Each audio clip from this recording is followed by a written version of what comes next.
بتاعك يا حبيبة قلبي ما عرفش ينقذ الإله بتاعكم ابنه، ما عرفش ينقذ ابنه، سابه يعذبوه ويصلبوه. اللهم صل وسلم وبارك على سيدنا ونبينا وحبيبنا محمد صلى.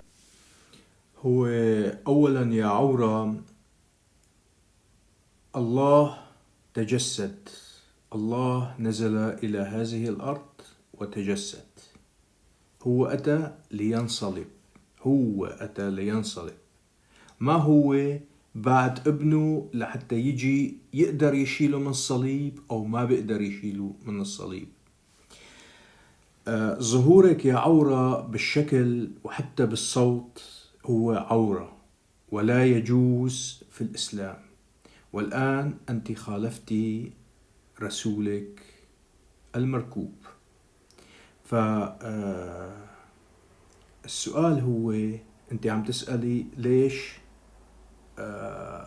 الرب ما حسن يشيل ابنه من الصليب؟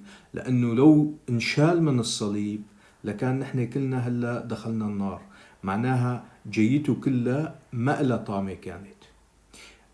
ولكن ما هالشي كان راح يصير، لأنه أصلا كل الأنبياء العهد القديم تنبأوا بمسيا اللي راح يجي ينصلب على الصليب. فلو ما انصلب على الصليب شو كنتوا راح تحكوا يا عورة؟ شو راح تحكوا؟ راح تحكوا ما هو المسيا لأنه ما انصلب. بس طالما أنك مهتمة بموضوع أنه ليش ما حسن يشيل ابنه من الصليب،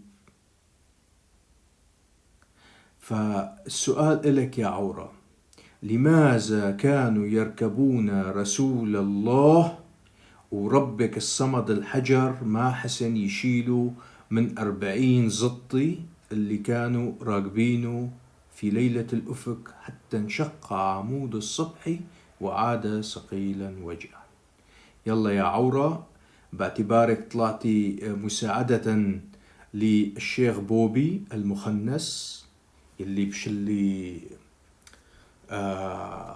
بنتفلي حواجبه مثل النسوان، مثل ما انت بتنتفي هذا التبعك مضرب النار، كيف بنتف. شوفي الشعر، شوفي الشعر. الشيخ بوبي تبعك ماله شعر لأنه بينتفون. ليش بينتفون؟ لأنهم بيركبوا بعض. فمثل ما انت هلا جاي عم بظن الست ماجي حكت قالت خلي هدول المخنسين الشيوخ خلي تجي مرته أو أخته هي تحكي تدافع عنه مشان يقولوا أنه إذا مرة ما هيك شكلك أنت وحدة من هدول تبعاته جيتي لتدافعي عنه يا عورة.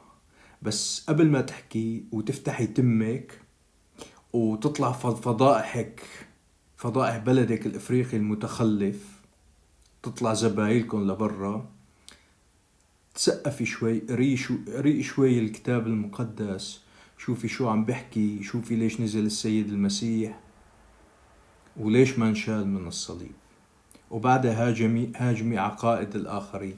بس أنا هلأ كتير مبسوط أنه في ست سورية وحدة دوخت 80 مليون صلعوم مصري ومو عارفانين شو بدكم تعملوا معها.